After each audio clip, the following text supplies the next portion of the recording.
When you're working, the system is straightforward. You earn a paycheck, you save a portion of it, and over time, your investments grow. But once you do retire, this all changes. Imagine a couple that's retiring and they have about $1 million in traditional IRAs, $200,000 in a brokerage account. If they wait until age 73 to start taking withdrawals, they'll eventually face RMDs from their IRA, and that sudden income might push them into a higher tax bracket, increase the portion of their Social Security benefit that becomes taxable, and possibly push them into higher Medicare premium brackets. There are three reasons the distribution phase becomes more complicated than the accumulation phase. First, taxes become more complex in retirement. While you're working, most of your taxes just come straight out of your paycheck.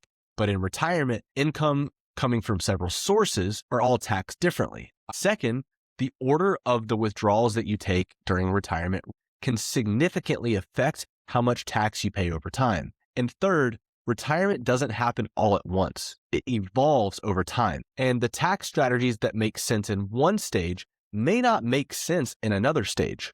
Saving for retirement is mostly about growth, but living in retirement is about coordination. You're coordinating withdrawals, tax brackets, Social Security timing, and Medicare rules, and eventually required distributions from your retirement accounts. And because all of these pieces interact, the distribution phase of retirement often requires far more planning than the saving phase. This topic is one piece of a much bigger framework. In my free training, I walk through how tax planning changes across the 4 stages of retirement, including things like Social Security taxation, Roth conversion windows, and required minimum distributions. If you'd like to watch that training, you can find the link in the description below.